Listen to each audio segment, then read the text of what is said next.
It's that time again. Grab a friend, sit down, no wind a bit. Tack a J, keeping it real. Can't you see the appeal? They got the jokes, the smoke, and the current events. You know the deal. Soak up that lemon water, tell all your friends. Encouragement for your flourishment is where we begin. Have you heard of it? It's sustenance. Where have you been? Free your mind. Welcome back to another episode of the Lemon Water Chronicles podcast, man. This is your host, Tack. Tonight, we got Joya, man. She's the queen of the world, and she's an ultimate healer, a mother of curings, and just all-around good person. Joya, welcome to the show, man.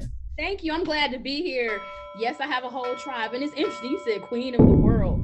Well, my Mayan Olmec name is Ex-Baka, and that means first woman of the world. A lot of people don't know the correlation between our people and the Olmecs, Mayan Olmec, the sea. Yeah. Shoot, jump into it. Like, for people that want to know more about that. I mean, tonight, that's actually one of our topics is like spirituality and, growth. Those two things, they're kind of like one and the same, but they're so different at the same time. But I mean, run with it. What you got? Well, original civilization, being an original person, we're the original people, and the whole story of slavery is not what most people think. I'll leave it at that because that's a whole 2 or 3 shows like this. But there have been many migrations, and the most prolific one was the migration of richly melanated individuals from Central and South America to North America. And the Caribbeans were like a breaking point, spiritually broken, break you from your original family. I don't know who I am, and I'm gonna ship you to North America and tell you came from Africa. Not to say that we're not African and we don't have African blood running through these veins. That's right.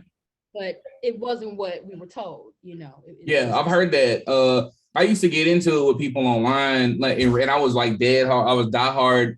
Yes, we're from Africa and all that kind of stuff. And it's like, yes, we do have African heritage. Mm-hmm.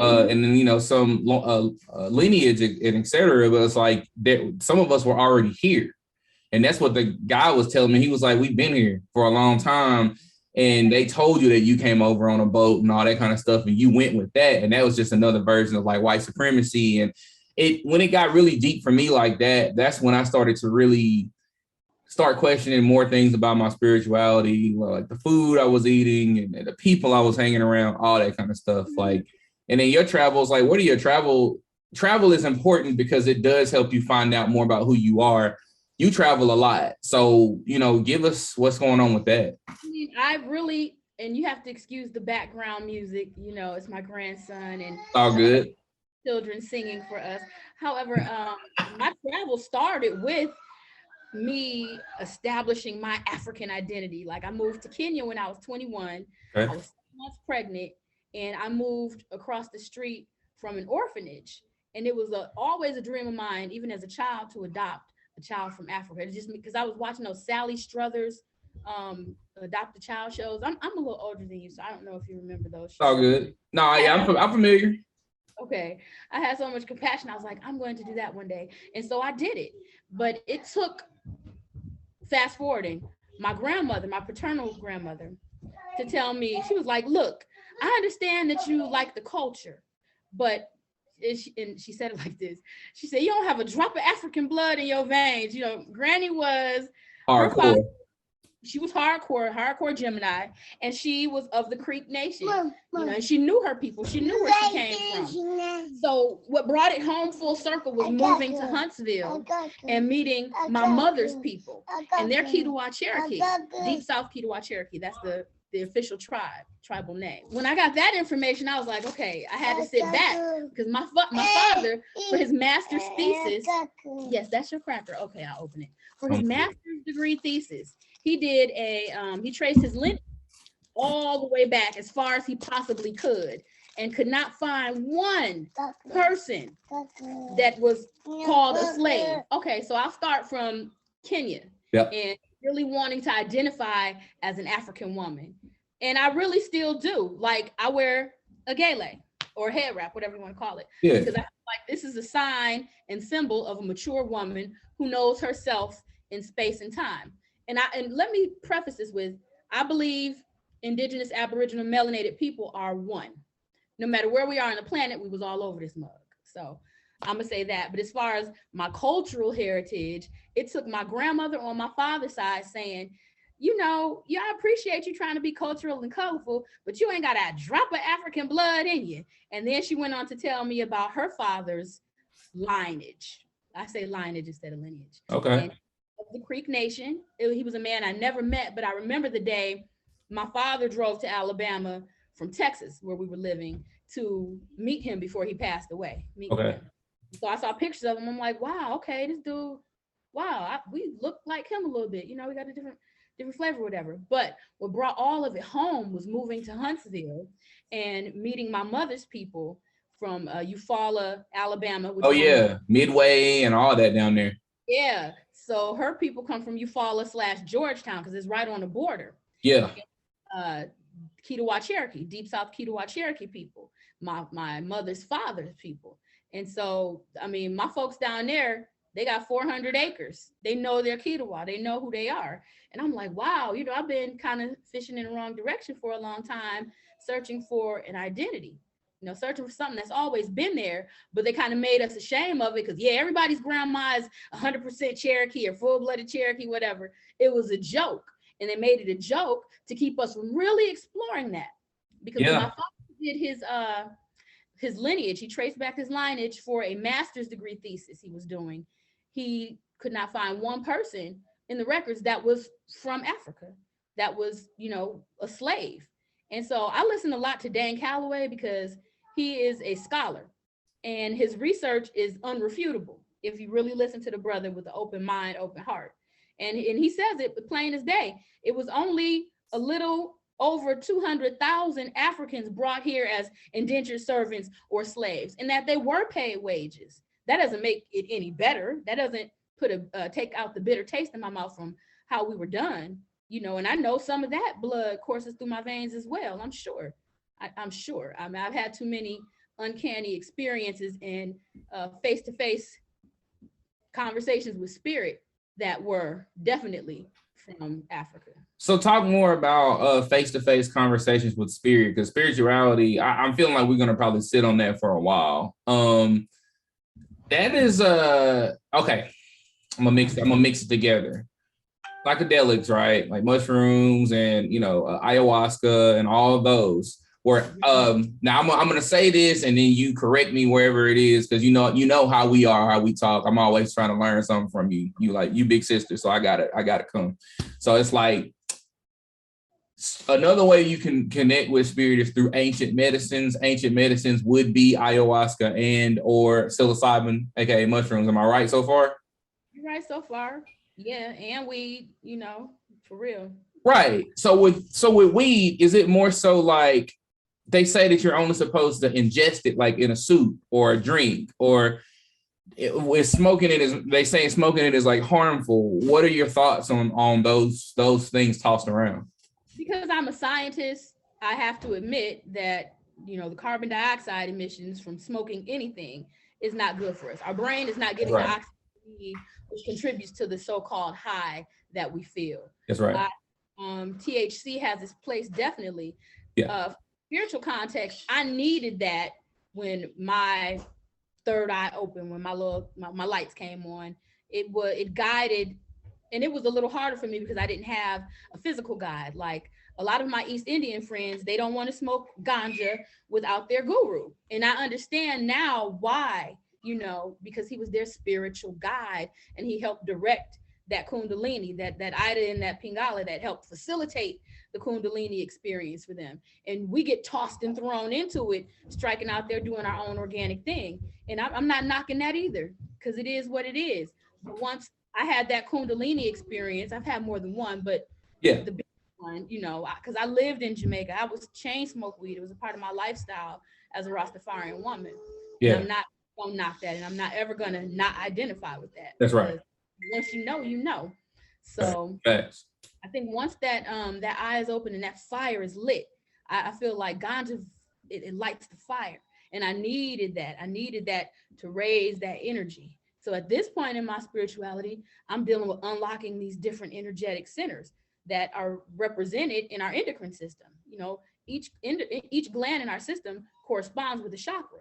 So we're really working through these glands. We're really working with that energy. It's not just a vortex of light, you know, a vortex of it's a physical manifestation. That's right. It's a spiritual manifestation, you know, and a light manifestation as well. Is multidimensional. Dude, you dropping gems tonight. I knew you would do this. I was not worried. So like you said, when my third eye first opened, walk us through what that experience. Okay, what, for those that don't know what a third eye is, or Kundalini, what is a Kundalini? And when your third eye opened, what was that experience? If you care to share, what was that like? The easiest way to explain Kundalini energy for me is spiritual energy, okay, that rests in the base of our spine and is represented as a coiled serpent, right? The serpentine fire. I know you've heard that terminology before. Yep. Things can cause a Kundalini to rise. Your Kundalini can rise because you've been in shock. You got shocked. Something happens to you. You have a traumatic experience. Some people can read a book and have that awakening, that Kundalini experience. I've had all kind of little different things that happen in life to make me experience that, to feel it, so I could identify, oh, this is what's happening. Yeah. Same thing I felt when I took the ayahuasca. I knew Mama Aya was there. I was like, oh, she's here, because I could feel that rise in myself, that energy. And the first time, brother, that I got a real taste of that Kundalini energy, because it is an ancestral force behind it, was when my husband was killed. My husband was murdered in 2007. I mean, he was like our community Christ. Was like, well, we have several Christs. So the Black man is God. I'm never going to say that's not true, and a Black woman. So when that happened, I decided I was eulogizing the brother at his funeral. And I felt this, I was holding a hyena tail that had come from West Africa. Okay. I did not know the power that it held and wailed, but I was holding that in one hand and a machete in the other hand, because I just had this warrior spirit that just came into me. Because number one, I felt like, okay, I don't know where this attack is coming from. Right. I already had a prophetic dream that the police killed my husband, and I had acted this shit out in a dream. He woke me up and told me 2 weeks before this shit happened. Okay. And I remember how the police marched in my house and threw down all these DVDs that they found with him in the car. And it was all conscious DVDs, like the FBI ain't shit, or, you know, spirituality, the system is a joke. And I'm like, it was so surreal. I just maintained my composure. I didn't say nothing. Man. So the first time I felt that energy, it took hold of me, first of all. Yeah. It took hold of me, and I remember having to move it through my body. Like, yo, if I don't learn how to move this through my body, it's finna kill me. And that was before, during, and after the funeral. But that's during that time, that trauma opened me up. So the energy was able to move. And you know, and the work that I do deal with helping people move the energy and still moving it through my own body, because I still go through it. I'm still a regular person. Yeah. I know a little bit more about certain things and have had experiences, but hey, it's Jacob's ladder in this motherfucker. Seriously, sometimes I'm in facts. What you said, man, like, in the way, it's crazy as the world. I mean, the world has always been pretty crazy. Particularly, in my opinion, America has been pretty fucking crazy. Yeah, it takes a degree to survive and be sane here. And then I have issues with myself, like, how am I operating like a sane individual in an insane situation? You know, because we can sit back and we looked at apartheid like, oh, that was so messed up. That's not fair. They enslaved them people in their own land, or, you know, disenfranchised them. Well, hell, they doing it to us here. Under different guises, under different names. It's still neo-colonialism, it's still imperialism, and we're still dealing with that, you know, and it's still an imbalance of resources. Not to say that we can't surmount that and thrive and be financially free. We have to start with being self-sustainable first. Even me, I feel guilty, honestly, because I know better. And I still live in a city. I'm not growing my own food right now. I'm renting my home. It's like, okay, Joy, it's time to show and prove. You know where this is going, potentially. So what do you think about, like, okay, like, use me as an example. Like, I'm a filmmaker, right? So with me being like in this field, I have to be like amongst the technological and it interests me, but I'm at a place now where it doesn't really matter to me that much. Okay, like I'm thankful for the tools that I have to carry out my jobs, right? Buy me stuff that I can get us more money with or opportunities and stuff like that. So like, what do you say to somebody that's like in the technological field and that's their bag? Maybe they do need to be, they're trying to figure out how to make that transition to being more rural or like, you know what I'm saying? Like with less technology, what would you kind of say? It's all about the righteous application of technology. Our ancestors, you understand, because still Kemetic cosmology is still Olmec cosmology when you break it down to it. They utilize technology, they utilize technology in a righteous way. They utilized sound technology. We haven't even reached the heights of where they were yet. We're still, abusing fossil fuels in this society. So we just have to look at how technology will advance, because I do believe that solar powered everything, free energy, because that's what they utilize. And so if we did it before, we could do it again. So do you feel like I hear a lot, I believe this too now more than ever, deja vu is not really deja vu, like we've been here before, like this is just one of the lives that we've lived. Like, what do you think about that? Yo, I believe, we've been here before. We are here right now, like more than one me. So right. Now I'm talking like, oh yeah, we'll be there. And I'm talking about just me. But since we live in a multiverse, it's a whole bunch of me's going on right now. Yeah. Those parallel universes.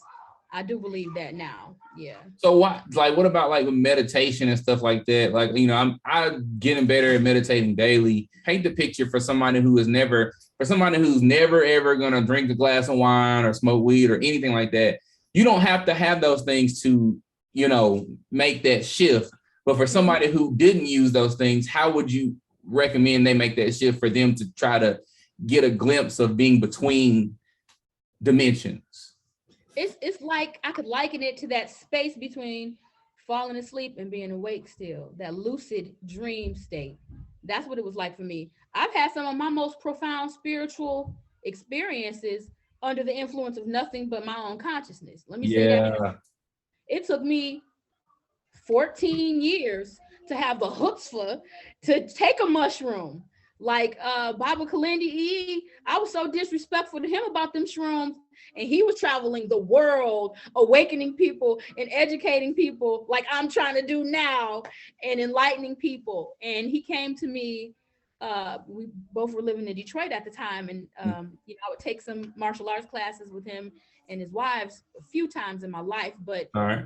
Did teach about that. He's world renowned. And I disrespected him. I later went and apologized for being young and hot and full of myself, thinking I knew, you know what I'm saying, trying to rebuke that because I thought it was a gateway drug. And that just was where I was in my consciousness. But I'm so glad I got the opportunity to honor him before he passed, and make that right and check myself. I'm one of them people. I might say anything, but I'm not too big to apologize. The last time I was at your spot, we talked about like spiritual grids. Moundville, Alabama, or something like that is a spiritual grid. She started naming off places in Alabama like this is the biblical Zion. And I remember when my father moved down here, he said that to me. And Dad didn't know about all this conscious woo-woo, Olmec, none of that. You know what I'm saying? He was just, in his mind, a Black man in America. He was like, oh, shoot, this is Zion. But it's literally biblical Zion. You understand? Because everything that they say happened over there, so happened right here. This is the old world. That over there across the water is a little bit newer than this. And so if you check it, the Smithsonian has so much of our antiquity, so to suppress our identity, you wouldn't even believe it. You'd be like, no. Like the Grand Canyon, it's pyramids there and all kind of Kemetic relics. You understand? So I even posted an article on Facebook last week about how scientists found a piece of Africa here, because you have to remember everything was connected at one point. Everything was connected, and you look at the globe, the continent still fit like a puzzle piece. So all of this division they try to toss out there, it's just confusing and it slows down progress. It really does. So like when you say across the water, what are you speaking to for people that don't know? You said like this is the old world, across the water is new world. What is across the water? I'm talking about across the Atlantic Ocean. I'm talking about Africa. I'm talking about Europe. I also posted an ancient map that I got from a lecture that Brother Asir, Duke of Tears, one of his shows, and he's a Moorish American brother, but I mean he's a historian. And that ancient map of America, when I tell you it was Lebanon, it was Glasgow, all of these cities that they have over there in Europe and Africa, the so-called Middle East and Asia, they have these cities here first. So, and then it blows your mind. It's almost, okay, I don't believe this, y'all reaching now. Yeah, I'm writing down like all this stuff you're saying right now, because it's like, I'm not going to remember it. So I got to write it down to do my research. Yeah. And it just, goes to show like, yeah, they would have us think we're crazy. But when I tell you, I started to study Mesoamerican spirituality. Now they call that curanderismo now. It's Spanish. I don't speak Spanish, but that's what it's called. And it's just being a nature healer. We utilize nature to do our healing work. And there is no hierarchy in curanderismo. It's your direct connection with the earth and with spirit. But when I started studying that, it was like the floodgates open into the fullness of who we are, who I am in space and time. And it's like, all right, the original cosmic seed is here and it's about to get interesting. It is getting very interesting. The energy right now, I even struggle with it because we are having a DNA upgrade right now, and it's coming from the sun, and it's coming from the sun behind the sun that they tell us about. You can call it Planet X, you can call it Nibiru. What is something? I watch daily reports of the UVA, UVB, UVC indexes. There's a brother named Kalai Ma'at Amun Ra and a brother named Remedy H out of Detroit. They take daily measurements of the cosmic energy, these solar flares, these radiation that the sun is emitting. At 3.4, that is known to give Europeans skin cancer. When I tell you the indexes has been from 6.0 to 7.5 in the wintertime, something is happening. They call it corona. They call it ascension symptoms. Call it what you will. We don't have to clean ourselves up to be able to integrate these light code frequencies that are coming down. What do you feel like it is that's up next? Let me speak about what's up now. How when I don't get enough sunlight, I don't feel right. I feel like fatigue. I feel like, stiff. We have to be able to get more direct sunlight. I'm talking about our people. Everybody needs it, but definitely us, because we metabolize the sun differently. And naturally. Yeah. How much sunlight a day? So for like Black folks is watching this or listening to this, how much sunlight a day would Joya recommend? To balance that circadian rhythm, to be in line with that, I think when it's 6 a.m. and the sun is out, hey, you got to get out there as early as possible, because the sun gives different energies and nutrients at different times of the day. So if you need that healing, if you're dealing with some illness, you go out there, between 6 a.m. or 5 a.m., whenever it rises, to before 12. Now, getting up to 12 noon, it's going to start burning some stuff out. Prepare for that. Like, okay, let me go seek shelter for a minute. It's getting intense out here, but okay. I feel like at least 6 hours if you can, sit in a window, but definitely get in some fresh air and putting your feet on the earth for at least 15 minutes. That makes a big difference too. Yeah, I got to get back to that.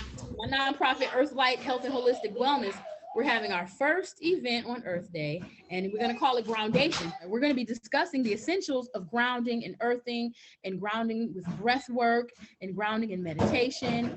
We're going to create grounding boxes for domestic use.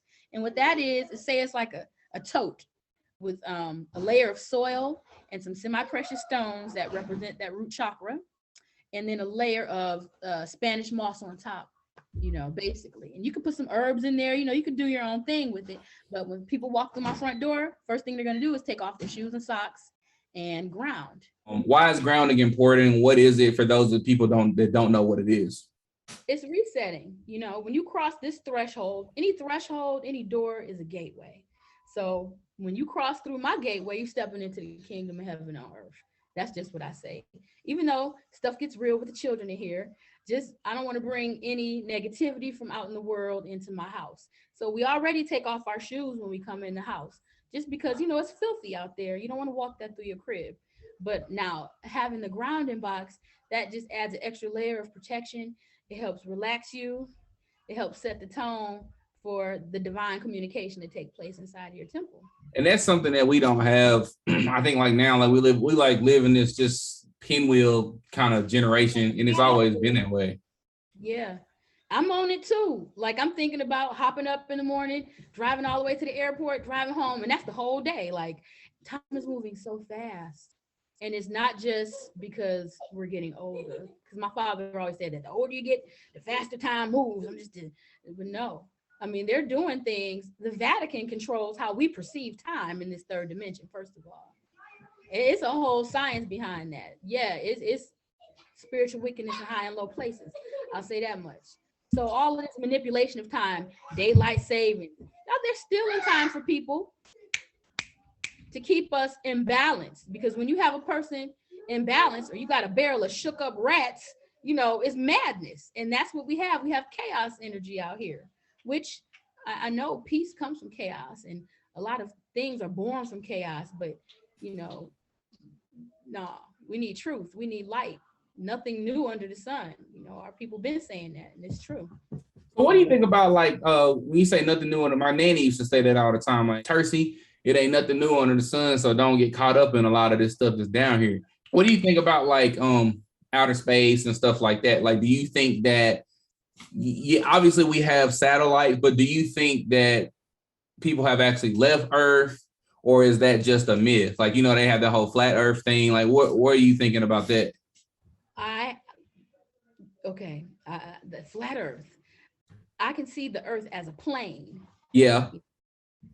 Now, just flat Earth, I'm not going to speak on it all the way. I'm not going to refute it, but I'm not necessarily going to say I'm a flat earther. You know what I'm saying? I'm still learning, but I know there are layers to this, and there's dimensions inside of the earth. Like if you look at the poles, once upon a time, you could go on Google Maps and look at the North and South Pole.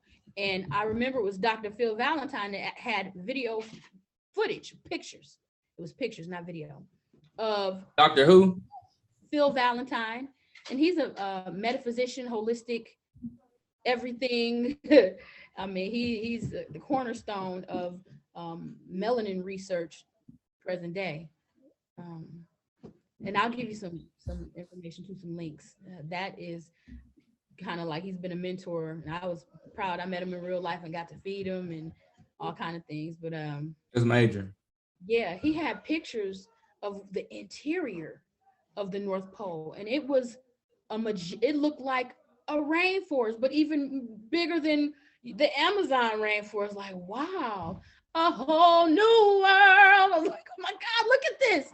And so then they blocked that off. You can't see anymore. You know what I'm saying? Right. Even pictures of the sun, they'll block certain phenomena off because there's ships that go in and out of the sun all the time. I've seen it with my own eyes. This brother captures it. He's got a special camera. And I know it's like hard to assimilate. No, not for me. My imagination is pretty big, but I also believe these things. It's like I just choose to believe that because as a kid, I always felt different. I don't know how to explain it. So it's like I know that I was probably chosen for something, and that's kind of more so been what I've been running back towards, because I feel like I've gotten so far away from God, like with just from me. You know what I'm saying? Like just from me, that little boy, and then just like my spirit man and my higher self and all that. Like I know I got to get back tapped in with him. That's the way. You know what I'm saying? And it's like the truth is the only way to access that part of myself. Or that's what I always tell people, is like, you know, do the best you can to tell as much truth as you can so you can continue to be as free as possible. Because when you lying, little small white lies, you know, they add up to be like bigger. When you talk about like the North Pole, that makes me think about like Hollow Earth and like a lot of the different films that depict it. So have you ever been to either of the poles? No, I was taken inside of the Hollow Earth, in my spirit body when I was in Jamaica, and I went to, it would look like a village, and it's kind of hazy there because the central sun is a little bit different than the sun in the sky. It's misty down there where I was. And I had done a lot of research, uh, Google research on the Hollow Earth. I read a few actual hardcover books about that because I was always interested, like, okay, where's Shambhala? And, where are all these ancient interior cities? Where are they? It's so deep that I remember when I was living in Kenya, I visited this village or town called Meru, and our translator was from there. He said, come, I want to show you where the people live under the earth. And I was too scared to go, but I do remember him inviting you. So I was like, I can't believe you were actually scared, Joya. You don't really take me as someone that has fear, like, ever. I'm all the way across the world. This was my first time leaving the country. I'm 21. I got a newborn and I have adopted a 1-year-old. So I'm in mother bear mode. My husband at the time was extremely adventurous.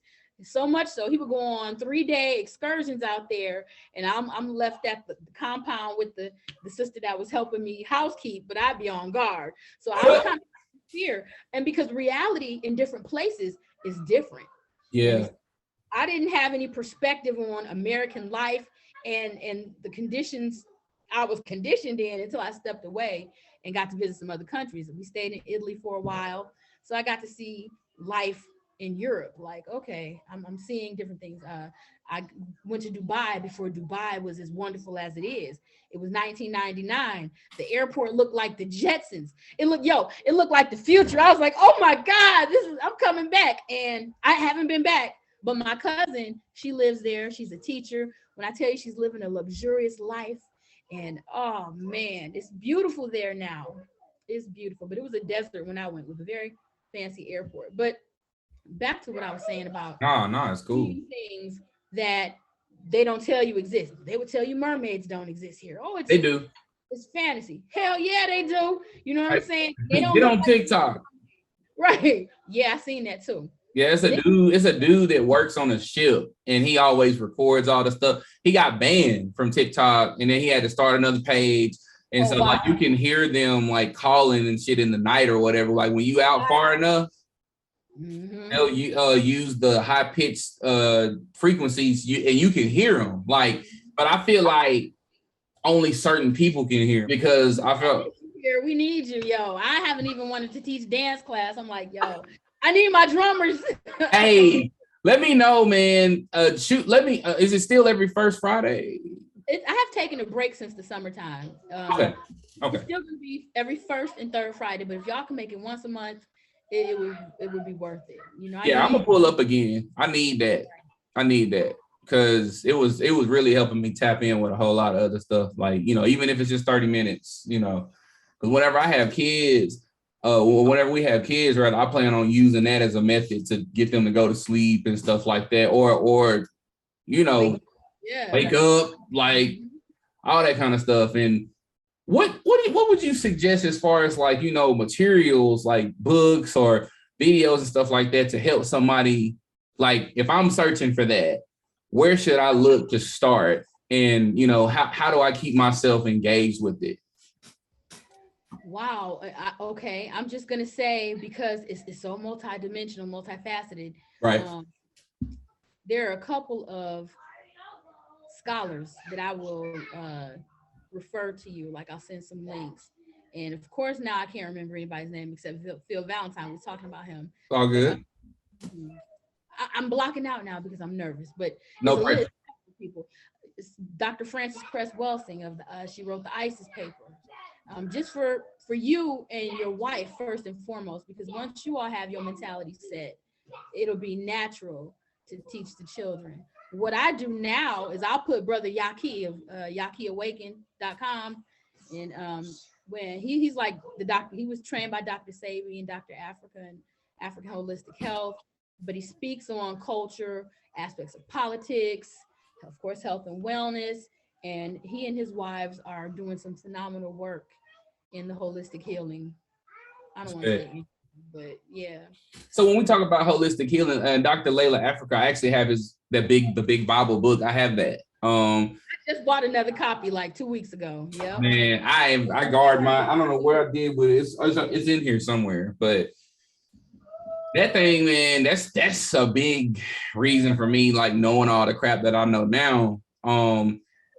What do you think about people that say you have to be vegan to be woke and all that kind of stuff? Like, I know life comes from life. Now, I don't have 100% raw diet. I am 100% plant-based now, and it's only been about 3 months. And how you feel? I feel like I'm still cleansing. Yeah. You know what I'm saying? I'm still cleansing. I juice daily, most days. Now, Brother Yaqui has a different theory on water. He says H2O is for Europeans. He says H3O2 is for melanated people, structured water. Now, they have structured water machines that produce structured water that they sell, but real structured water comes from fruits. So his thing is juicing. That's all we need. He says our ancestors didn't drink H2O. They bathed in it, they cleaned things with it, but they drank the juice of fruits. And yeah. So does he say that water is actually like hurting us as melanated people? H2O is dehydrating us. So when I put this lemon in here, I structured this water. You understand? Oh, I see. Okay. Gotta have perspective and context still. Because just juicing, fruits and just drinking that, I was drinking 2 and 3 quarts of juice. And I was like, well, I'm not thirsty, but I feel a little sluggish. I need something a little more crystalline to flush me because my body is used to that still. So I'm still learning. I'm still testing that theory because I believe in balance. Now, when I lived in Jamaica, my children and I were vegan. We would eat the vegan meat or whatever. Now, I don't want anything that it looked like a meat. I don't want that because I want to eat fruits and vegetables. Right. I don't want it anymore. I tried to eat some fish and I don't feel right afterwards. Like my body is doing something else. Whatever this photon energy, cosmic energy we're getting from the sun, it's doing something. It's changing me. It's different because I think when we met, I was like fully plant-based. I was like, I was like 100% vegan for about like 10 months. I was almost at a year or so. And then I would fall off I fell off for like that 2 months and ate cheese and stuff like that. But at one point in time, like I just, boxing and doing different like martial arts style workouts and stuff like that really helped me to channel different parts. What I will say is that I do miss like the energy that I had when I was fully vegan or fully plant-based, or I wasn't eating any animal products, because what it takes for your body to have to break that down is the energy that will, Now, when I started eating chicken and fish again after I had been vegan for 3 years, I was like justifying it because I felt healthier. The problem was I wasn't a healthy vegan. I was eating too much tofu, too much food that wasn't really food, but it wasn't meat, so it was vegan. It was supposed to be healthy. I ended up with cancer, man, and it wasn't just the food. It was I was learning to deal with grief. When my husband got killed, that was the first person that was really close to me that died, other than my uncle, when I was 13. Okay. So, dealing with that trauma. Wow. When a person has a serious trauma, it opens you up, not only spiritually, but you got to do something with that energy or it'll turn in on itself. And so I had anger that I couldn't really get off like I wanted to. You understand? So how do you suggest people utilize instead of the energy turning inward, how do you suggest people utilize it to push it outward and use it for, a good source? What are options? If I could turn back the hands of time, I would have taken more time alone to heal. Like I would have let my parents help me with the children, and I would have done some soul searching alone rather than trying to take on daily life right away to prove a point. Like, I'm strong, I got this, I don't need nobody. Yeah. But I'm ready, and that was just me. And so when I left the country. 3 months after he got killed, I'm trying to act like nothing happened, and I'm acting crazy in Jamaica. What you looking at? Well, why are you trying to overcharge me? You know, I'm trying to fight people. Like I went through it, you know, because that aggression, that pain, you know, I didn't want to cry. I didn't want anybody to see me cry, but I'm crying on the inside. My organs are crying. My breasts are crying. My thyroid is crying, you know. So I still am moving energy from things that I've been through. But that's my testimony. That's my triumph over tragedy right there. And the premise of everything that I'm doing now with Earthlight. Like, okay, let's do something with this pain. You know what I'm saying? Let's channel this pain. Let's create our new world, you know, because that's what we're going to have to do. You flowing right through it, man. Like, shoot. Talk to us about the catering business. You said Earthlight. What all you got going on for the people, man? What you got? I am a doula. I'm a perinatal doula. I've been certified since 2012. And right now I just have 2 clients because I'm doing so many things. But when it comes to a woman and being there for her pregnant, you got to be there. Because I remember the day that I had 2 clients going to labor at the same time, and I'm trying to be in 2 hospitals. It was berserk. It was crazy. So I think to facilitate the amount of responsibility I have, you know, I have 9 children between the ages of 3 and 24. And I have a grandson now. So to be able to be a mother and to be here and present, the 9 to 5 life is not for me. My rent is it doesn't work. Right. I got a $500 car note. We got bills. So I have to be able to be free in my movement. So I was like, okay, I have to create my work. So I cater. I'll do meal preps with people. I don't overwhelm myself. It's all about time management.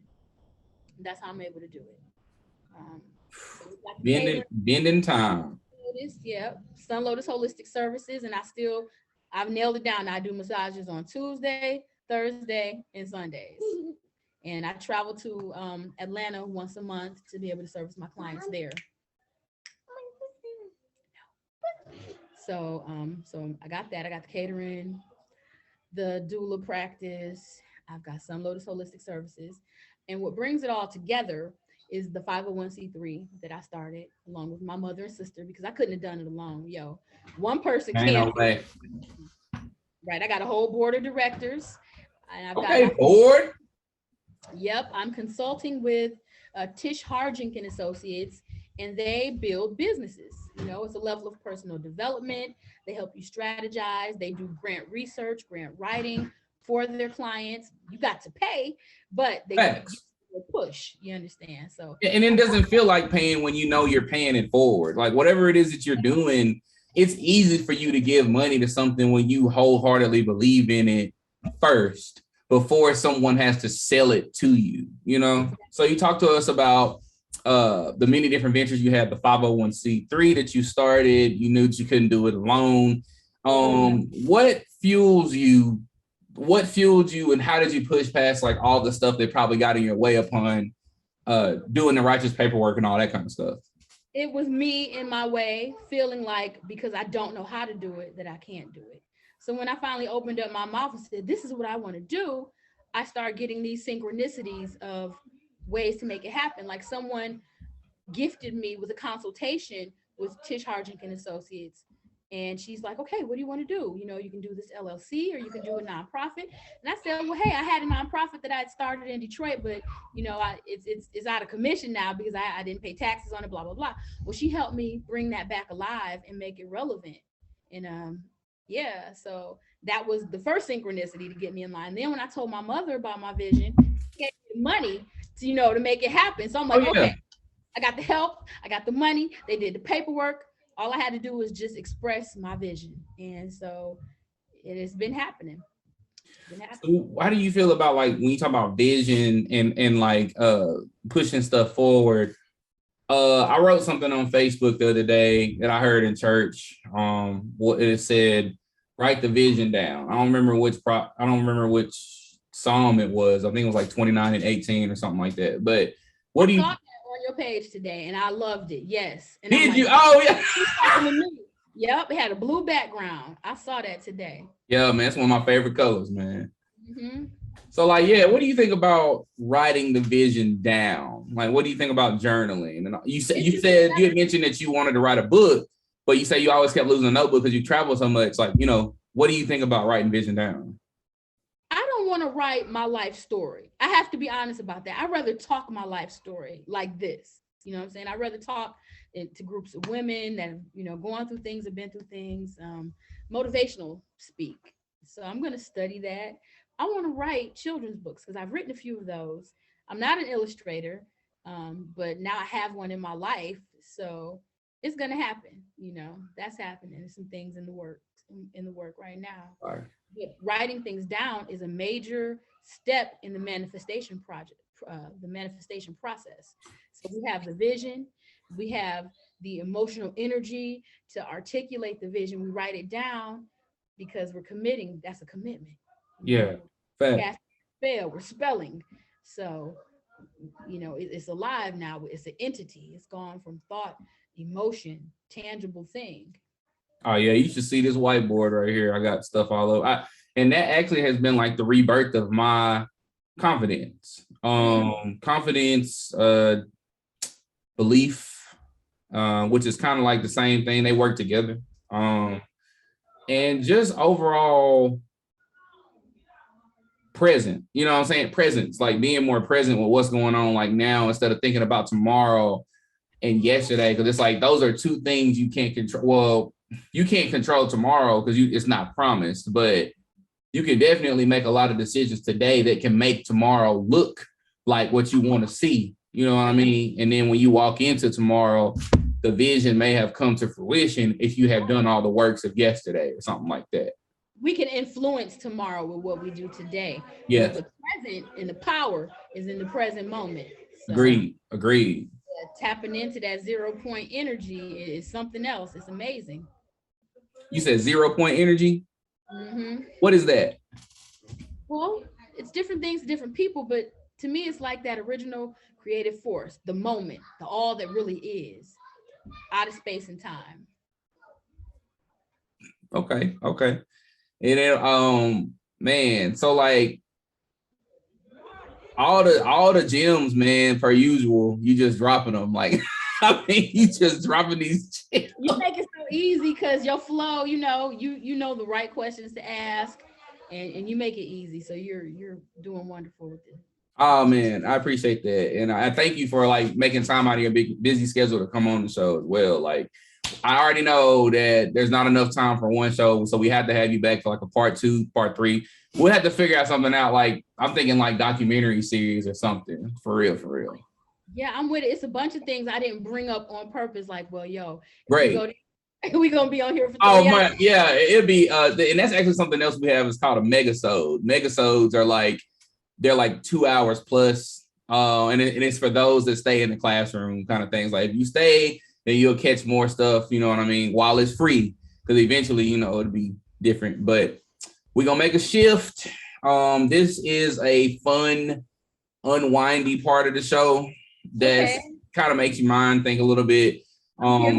It's called Words That Come to Mind. So what I'm gonna do is I'm gonna yell out, I'm gonna say one word, and then you're gonna say what words come to mind when you hear it.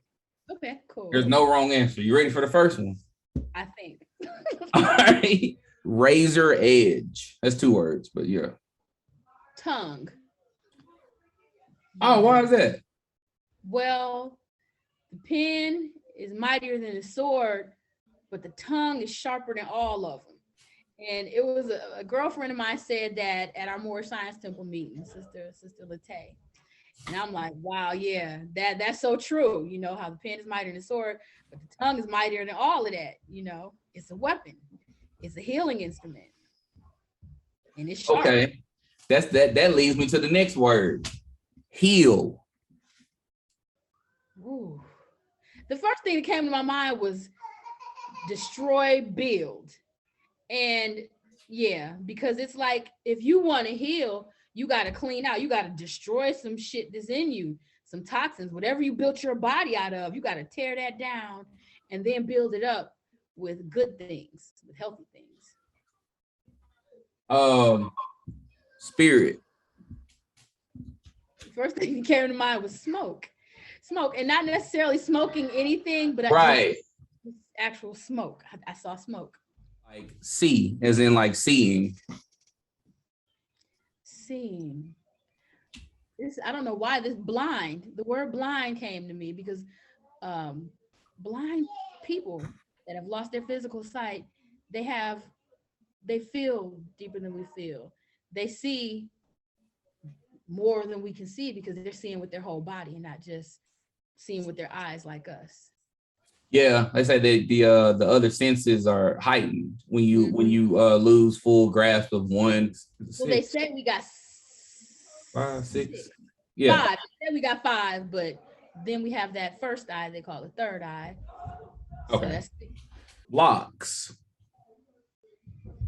Bald. And I'm saying that because my good brother, he had locks, and he just posted a picture of him with his locks shaved off. And I was just listening to this lecture last week about how our locks, our memory is stored in our hair.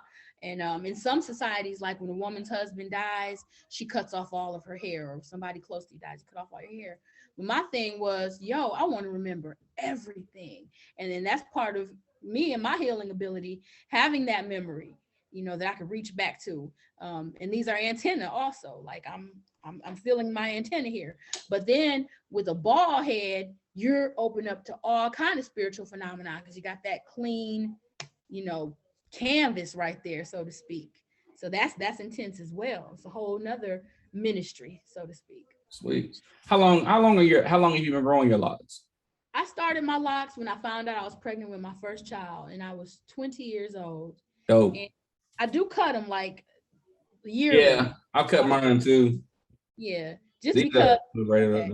Joya, what are you trying to do? I want to be able to teach dance class, So yeah, you gotta be able to move around for sure. Exactly. So yeah. All right.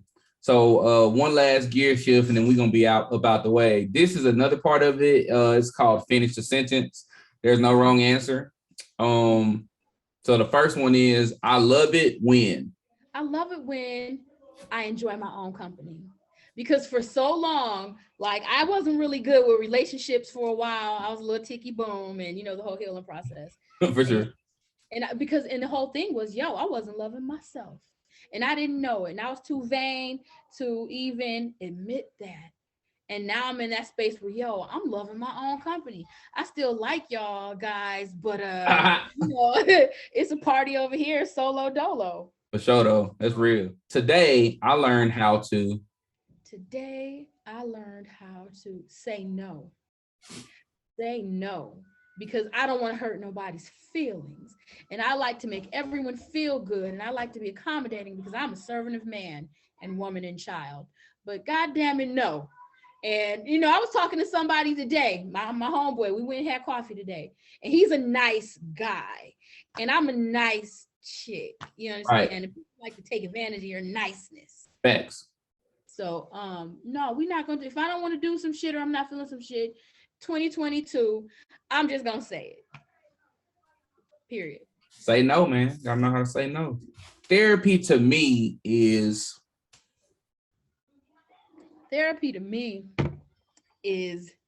stripping myself of self so that I know who I really am.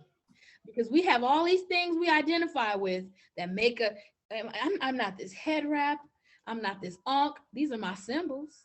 I wear them for a reason, but like, who are you?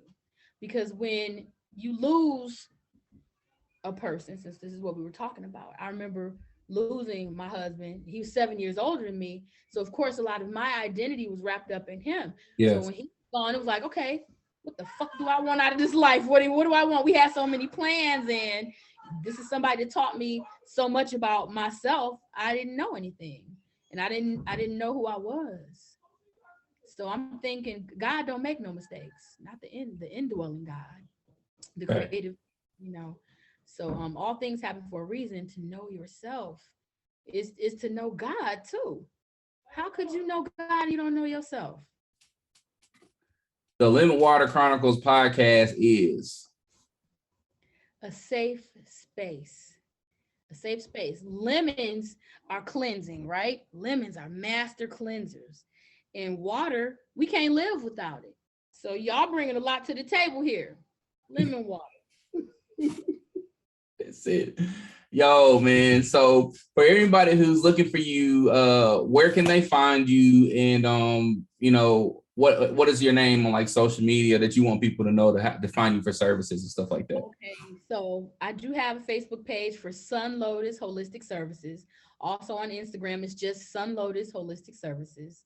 I have a public phone number. I got a private one too, but my public phone number is 256-945-2749. And I don't mind text messages and calls if it's based on business. I'm kind of free with that. For the food, Greenhouse Foods, I've got a Facebook page. And also Instagram is greenhouse_foods_Huntsville. So, oh, and I've got a website for Sun Lotus, sunlotusholisticservices.com. Earthlight, we have a website under construction currently, but we do have a Facebook page for Earthlight Health and Holistic Wellness. I don't really care about social media. I'm trying. Yeah, I've fallen out of my way with it as well. I used to be really like, the MySpace days is when I lived. Like that's completely. Can you believe it? I missed it. I didn't even have a cell phone really for real back then. And like, I didn't either. Well, I mean, no. I had a cell phone, but cell phones were not as demanding as they are now. Like now. Oh yeah, now they just take over you. Like the EMFs that comes from cell phones, like the radiation, it's bad. Like the computers, everything, even the sex toys. Like I looked at this dude. It's crazy. I'm getting off topic. This dude was, you know, doing an EMF reader thingy in his house, and he just went to his wife's dildos, and they were like emitting like point something. He was like, "Whoa, wait a minute." And he was saying that then it ended up being linked that everybody, you know, everybody had like it was a big sex toy push, like for sure during the pandemic for those that don't, you know, they're asexual, don't like to be with somebody or whatever the term for that. I know that was one of them. And like people are like playing with themselves so much without using their own hands or stuff like that, that it's damaging their insides to be able to reproduce properly or something like that. So it depends on which ones, but like if you get like an EMF reader and just kind of just hold it up to your toys, check them, because that's like the devil is a liar, because I've never the toys I could not. My girlfriend's, I can't get with it, y'all. You know what I'm saying? I need something with a temperature, something real. I can't. Living preferred, you know. Right, and when it comes to the orgasm, you know, all I need is 20 seconds. I feel you. Hands, you know. Yeah, man, it's not always about it lasting like 4 hours. I had to get over that. My wife had to teach me that. She was like, you need to she's like, if you're gonna finish, you need to just finish. Don't try to like hold and do. She's like, those days are over. She's like, it's me and it's you. And I was just like, all right. Practicing tantra, okay, you could practice some tantric techniques. That might be fun. Right, for sure. It just never did anything for me. If anything, it shut me down. We don't need to stick anything inorganic up our vaginas. And that goes for speculums. The whole practice of OBGYN is some bullshit. They've been cashing in on yonis for years. Oh, yeah. They put it on Black women in the beginning without anesthesia. And this is documented. So no, you can't scrape my cervix to see if anything's wrong. If some shit is wrong, we're gonna know something is wrong and we're gonna do something about it. Because we had good reproductive health before we had OBGYNs. All you gotta do is right, follow natural laws, you know, have good hygiene. Because a lot of these STDs, STIs, it comes from the mucosal membranes being compromised from not being cleaned properly. Yes. But if I don't get out of here now, I'll talk all night, man. So when life gives you lemons, make lemon water. Peace, love, and light. We out. Ashe. Lemon water. When life gives you lemons, make